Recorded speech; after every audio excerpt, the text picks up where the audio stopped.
ওই ওই পলাও পলাও আরে আমরা বেশি গরিব করে জয়নালের কাছ থেকে টাকা লইছিলাম না এখন ওই জয়নাল টাকা চাইতেছে আমি চাইতেছি তো নিচের বাড়ি পর আমি কই যাবো এখন তাই আচ্ছা কাজ করি বুঝছো হ্যাঁ জয়নালের তুমি কই যাও আমার বাতক ব্যাধি হয়েছে মুখ ব্যথা হয়ে গেছে আমার বাতক ব্যাধি যাবে কি পেলাইছি যে তুমি যেতে পারবো না বাতক ব্যাধি হয়েছে মুখ ব্যথা হয়ে গেছে রফিক রফিক ভাই ভাবি রফিক কি হইছে? ভিডিও ভালো লাগলে লাইক দিয়ে চ্যানেলটি সাবস্ক্রাইব করো পরবর্তী ভিডিও পাওয়ার জন্য। আমার শেষ হয়ে গেছে হ্যাঁ শেষ হয়ে গেছে গা কিছু বুঝতে পারতেন না আরে আটা হয়ে গেছে আচ্ছা গেছে গেছে কোথা দেখা গেছে কথা দেখা হয়ে গেছে কোথা করে না পায়ে সমস্যা হইছে আটা দেওয়া লাগবে হ্যাঁ হ্যাঁ আমি আরো ভাবলাম রফিকের কাছে টাকা পাই যার পথে টাকাটা নিয়ে যাই কিন্তু এই অবস্থা ভাবি কেন লিখে আমার একটু খুলে তো আরে ওইটা হইছে কি কালকে রাতে সুস্থ ছিল মানুষটা এই যে ঘুমাইলাম গরিব তো খাট তো ভালো না কাটা ভাইয়া পয়লা গেছে গেল আমার স্বামী এমন হয়ে গেছে ভাই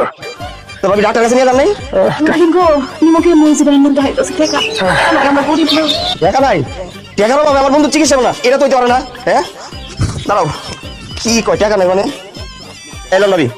এনে 2000 টাকা আছে এটা রাখেন কি হয় না হয় জানাই আর বন্ধু তুমি বিকাশ না আল্লাহর উপর ভরসা রাখো দিন কাজ সবসময় একরকম যায় না হ্যাঁ কোন কি হয় ভালো যায় না তো আল্লাহর উপর ভরসা রাখো মন সত্য রাখো তোমার সুস্থ হইতে হইব হ্যাঁ সমস্যা নেই ভাবি তাহলে যাই টাকা টুকা লাগলে আমরা আরো কই না আরো দিব সমস্যা নেই আরো লাগবো বাকি দিন না আর কত টাকা থাকলে দিয়েছে ভালো লাগবো সমস্যা নেই ভাবি দিয়া দিব রে ভাই বন্ধু তুমি ঠিক আছে না কোনো টেনশন করো না আল্লাহর উপর ভরসা রাখো হ্যাঁ ভাবি যাইতে ভালো থেকো বন্ধু ওটা তুই বলছেন তবে আরে গেছে গা তো আমরা কোনো কিছু কিছু আর টাকা দিমু টাকা আমার দিছ না ও ভাই আমি করছি টাকা দে তুই জি না আমি টাকা দিতাম না টাকা আমার কাছে থাক দিবি না টাকা না দিন অসুবিধা শাড়ি দিয়েছে না শাড়ি নিয়ে বেসু আমি